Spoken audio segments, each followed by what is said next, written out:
Kanya-kanyang diskarte na ang ilang tsuper at motorista para makameno sa krudo. Ngayong walang tigil ang pagtaas ng presyo ng mga produktong petrolyo. At isa sa patok ngayon sa mga motorista ang maliliit na gasolinahan na mas mura raw ng hanggang halos 3 piso ang premyo o ang presyo. Narito ang aking report. 3 gasolinahan lang meron ng Nation Gas sa Metro Manila, pero patok ito ngayon sa ilang motorista na naghahanap ng mas murang petrolyo. Ang kanilang presyo ng diesel mas mura ng 185 centavos kumpara sa mga kalapit na gasolinahan na kasama sa Big 3 oil companies.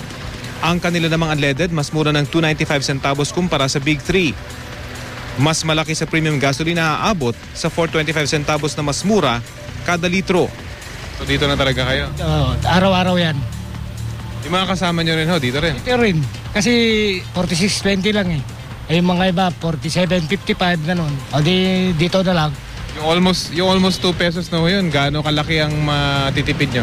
Mga sa 4 na biyahe namin, mga 80 mawawala sa amin eh. Kaya po pag kumarga kami sa mga ibang gasolinahan, masyadong malaki. Minsan, ang inuwi na lang namin sir, konti na lang. Gaya nito sir, pagka dito ako makarga, ang laki ng diferensya, kahit malayo pa kami. Minsan nakakawin naman ako kahit mga 700, 500. Malaki namang diferensya rin sir eh. So kahit malayo ka pa, okay lang sa'yo na dumiretso dito? Minsan hindi na ako nag-aircon para lang makaminos pa uwi. Dito na rin talaga ako makarga palagi. Bukod sa mga public utility driver, ang ilang private car drivers, mas pinipiling dito na rin magpagasolina kahit hindi raw ganong kilala ang gasolinahan. So far, syempre hanapin mo kung saan mas mura. Diba? So parang dito yung nakita namin. So kahit hindi ganong kilala, okay lang sa'yo? Okay lang. As long as nakakatipid. Diba? Tumanggi magbigay ng pahayag sa harap ng kamera ang pamuno ng gasolinahan. Pero paliwanag nila, mas mura ang kanilang gasolina dahil cash nila itong binibili na mula rin umano sa isa sa mga Big 3. Malaking diskwento ang nakukuha nila sa pagbabayad ng cash kaya naibababa nila ang kanilang presyo.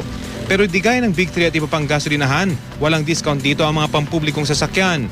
Ang mga katabi kasing gasolinahan na bahagi ng Big 3, nagbibigay pa rin ng piso hanggang 150 centavos na diskwento sa mga public utility drivers.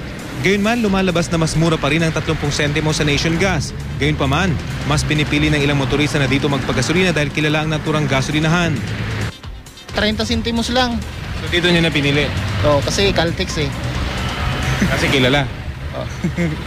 Sa isang branch din ng Flying V sa San Juan, mas mura ng piso ang litro ng diesel na nasa 47 pesos lamang kumpara sa katabi nitong Caltex at Shell na mabibili sa 48 pesos. Mas mura rin ang kanilang gasolina, 57 pesos kumpara sa 58 pesos na mabibili sa Big 3. Iyan ay iba sa aming nakita sa pag-iikot namin sa Caloocan. Sa Western Gas Station at maging sa Total, mabibili rin ang diesel sa halagang 47 pesos kada litro.